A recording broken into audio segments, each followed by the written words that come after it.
3. Of course, I said. It's just, how do women handle that time? I think my daughter might be starting. I'm just a man, I don't know the first thing about it. So I was right. The girl had gotten her period. Let's exchange numbers, I said. I'll send over some supplies tomorrow, and I'll text you everything you need to know. We connected, and I headed back to the office with everything I'd gathered. I had no idea the editor was going to blow up at me the way he did. Hannah Ward, journalism isn't just about what you learned in school. Does anything you brought back today have any real news value? I was fresh out of college, full of ideals. I'd always believed that if journalists and writers only chased trends and ignored the truth, the whole profession lost its reason to exist. The narrative is already set online. All you have to do is confirm their existing image, build up this picture of a pitiful father and daughter. That's where the traffic is.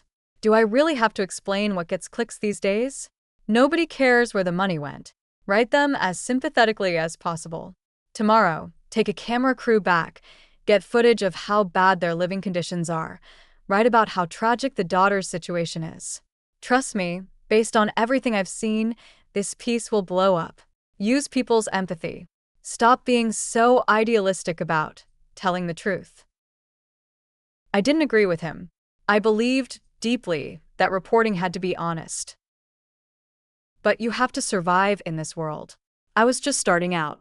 I needed the job. So I gave in, promised to go back the next day, and told him I'd come back with something worth publishing. That night, I went online and dug around for everything I could find about Gary Shelton and his daughter, eventually tracking down their livestream account. I clicked on their profile. They were live.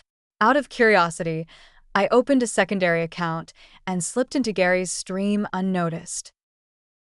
It looked like he'd only just gone live. He was explaining to his viewers where he'd been.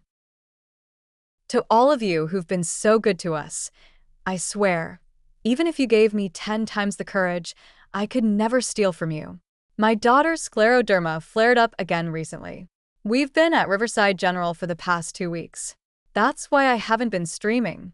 But don't worry, in the next day or two I'll post a full breakdown of every medical expense so you can all see exactly where the money went. Thank you, from the bottom of my heart.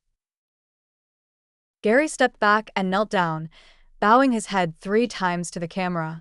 Then he began feeding the girl her medicine on screen, bowl after bowl. The comments flooded in. Viewers felt sorry for both of them and showered him with digital gifts, urging him to use the money to take good care of his daughter. The editor's instincts were right. The public skepticism had been building for weeks, but one live stream like this, and it would all go quiet again.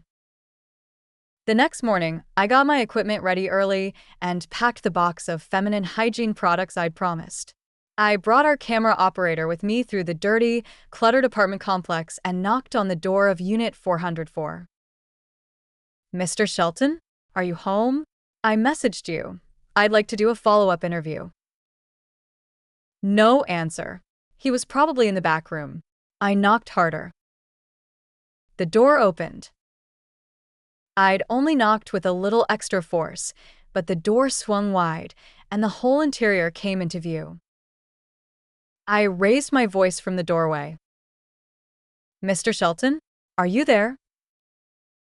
Even if Gary wasn't home, the girl was too sick to get out of bed. She should have been able to hear me knocking, but the apartment was absolutely still. A wave of unease washed over me.